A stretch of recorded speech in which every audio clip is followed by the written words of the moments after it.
Okay, welcome back, and I'm looking at Sufjan Stevens in this video.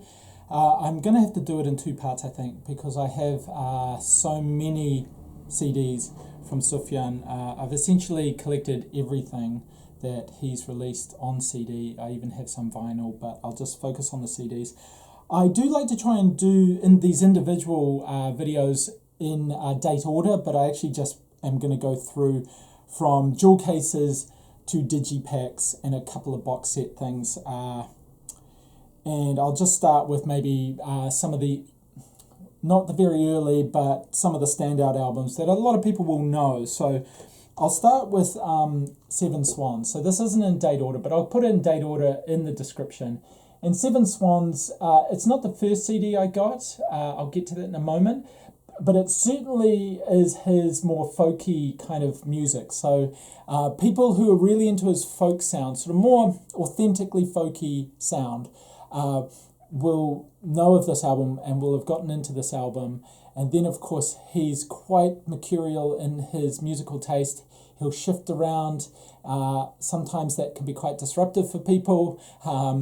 He does sort of venture into electronica, but this has got more of that classic sort of folk sound, indie folk, alt folk. So, you know, we're talking along the same lines of maybe Papa M or Bonnie Prince Billy.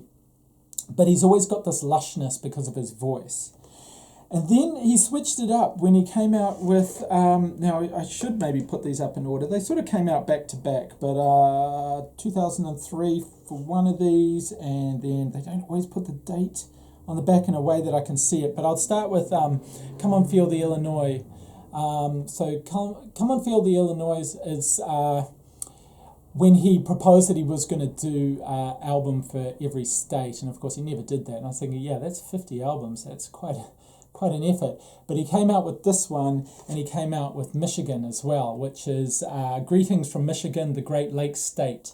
And so these sort of are companion pieces in many respects. And they had that mix of folk, but also very uplifting poppy, almost some dream pop elements to it. Somebody dismissed him actually as being Baroque folk, which I thought was an interesting put down, in that there's a lot of lush production, there's a lot of grand instrumentation, full orchestra, very beautiful, very OTT, I guess, if you're going to call it Baroque folk and say that as a pejorative. For some people, it can be a bit much, especially if you've come up with him on Seven Swans and the more sort of stripped back folk sounds, more acoustic, more banjo, more ukulele. These albums, the Michigan and Illinois ones, they have a lot of the similar sounds to, in some of the tracks to Seven Swans, but then, they go on that tangent. Not too much electronica, not too many bleeps and blips. That comes in a few other albums, but were very well received nonetheless. And of course, there's tracks that were used in Little Miss Sunshine, and I think these were both breakthrough albums for him in terms of getting a wider audience. And off the back of that, and I had to get it, was the Avalanche, which has got a bunch of B-sides and different versions from each of those albums.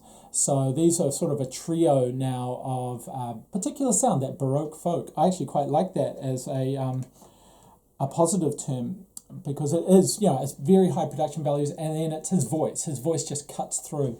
I've seen him live twice, and both times were amazing. Very different concerts in terms of what he did. One was off the back of Age of Odds. The other one was off Carrie and Lowell. And Carrie and Lowell was more of a return to his sort of folky roots. Still has some very big numbers in terms of sound and almost wall of sound quality because of all the instrumentation. He's a multi-instrumentalist. I think I have this great deal of respect for musicians who can pick up any kind of instrument and start playing, but he also has a lot of people with him, a big band behind him with a lot of these albums. I just want to bring up this one, which I think comes before all of those, that I've just shown you, possibly after Seven Swans. I'm just not entirely sure. Oh no, it's around 2003, but I think it does predate Michigan and Illinois. This is probably my least favorite album. I just want to mention it because I'm being a completist, and I'm not always a completist with a musician. But A Sun Came, I just thought, well, I've got everything, I might as well get it. It's okay, there's a few really good tracks on here, but there's something about it that's kind of annoying. I don't quite remember, I haven't heard it for a while. It's really down on the bottom of my list of Sufjan Stevens albums to play. There was just, I don't know, maybe it's the song structures, or there's just some kind of novelty instrumentation in it that just irritated me. So, you know, when you're an Uber fan like I am, I think it's okay to be critical of one album.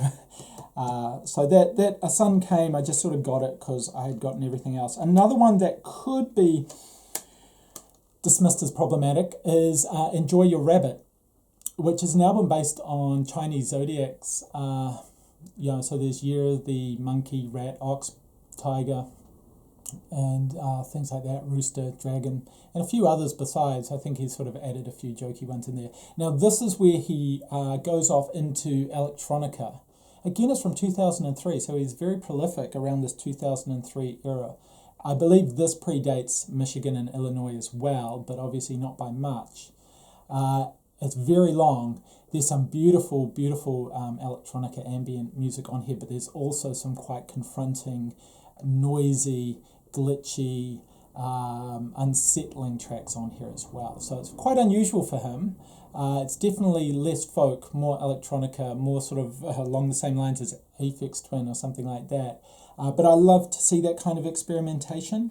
So I got that just because of everything else, not just to be a completist.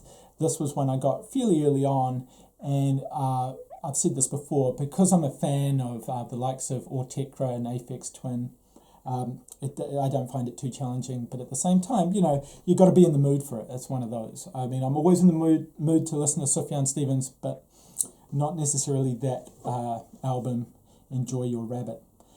I want to finish up because I do want to split this into two parts because there's a lot more albums to come. And I just want to point out a couple of incredible Christmas albums that he put out. These are box sets, so they're quite chunky. They've got a lot of ephemera in there, stickers and pictures and things like that. There's 5 discs in here. Some of these are his interpretations of traditional Christmas songs, but also his own Christmas songs. This is my favorite in terms of his Christmas albums, so this is a standout. If you can get your hands on this, it's well worth having as an alternative to, you know, those poppy Christmas songs or purely traditional Christmas songs. If you like Sufjan Stevens and you love his voice, he does justice to a lot of Christmas tracks, including his own versions, the things he's created. This one is another Christmas album.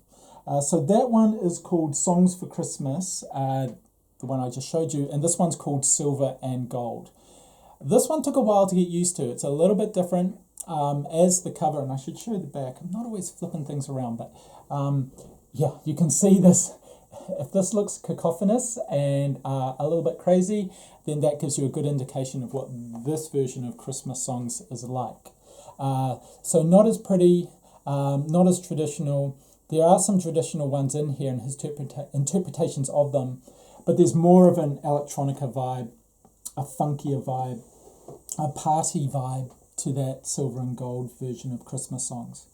And I guess that will do it for now. So I'm obviously a big fan. I came to Sufjan through, trying to think, I think a friend's recommendation, and I think Illinois and Michigan, so grabbing this one and then Michigan, just going, oh yeah, I like what this guy's doing, and then grabbing this one to just go back a little bit and figure out, well, where has this come from?